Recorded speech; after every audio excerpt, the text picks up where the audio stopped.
Okay, so if you're gluing a piece of plastic to a piece of plastic, here's what I've discovered.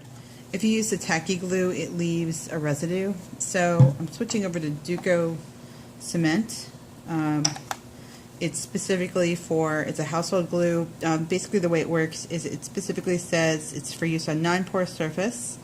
And what you do is takes about 48 hours, it says, to cure. So it's not like you put it on and it's dry in 5 minutes, but it'll start sticking pretty quickly. So for this particular type, if you're just doing this, you can use regular tacky glue. But if you're gluing, for example, something like this where you're going to see a lot of the clear plastic going through to clear plastic. So for example, here's my entire design here. Oops, that's backwards.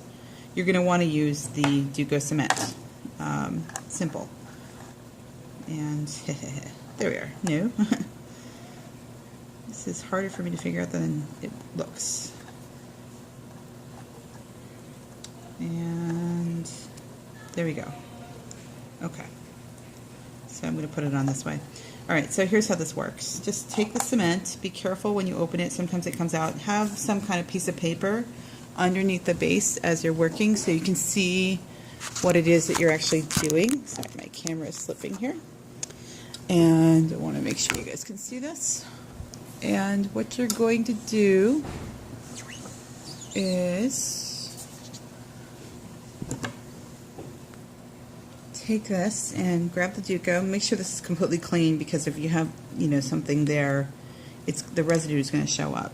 And you see this Duco comes out pretty fast. It's almost like the consistency of, I guess, like syrup. It's sticky. You don't want to get it on your hands. So just put some in the middle and then grab a clean toothpick. And what you're going to do, starting from the center, just gently work out the glue. Not so it's all the way at the edges, but I don't know if you can see, it's almost to the edges. So I'm just kind of starting from the middle, and I'm slowly spreading this out like that. And when I get to here, I'm going to stop again a little bit before the circle as an edge. And then I'll just come back again and redistribute some of this. So take your time with this, is what I'm trying to say. Don't try to rush through this. Alright, now I'm going to take a little bit more and spread it out a little bit closer to the edge. And I want to definitely make sure I get some of this around this corner here. So I'll just kind of pick it up and place it around the corner. Like so.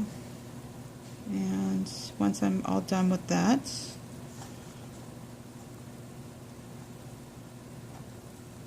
I'm just going to gently kind of push some of this out on the sides, but not too much. Okay, so I'm going to grab my design, here it is, and stick that down, oops, on top.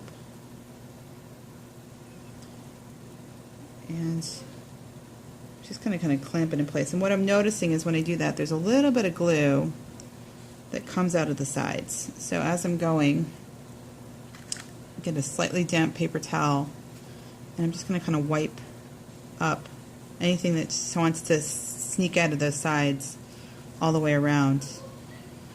And if I press down, it just kind of works all the air bubbles out. So this just looks, I've noticed, better than the tacky glue. So again, for something like this, tacky glue is fine. No one's going to notice the difference. But for this one, I've just noticed it looks so much better to, again, use the Duco cement. But those are my two beautiful pendant designs using that. And here's another one I made, obviously with the yield sign. A lot of fun.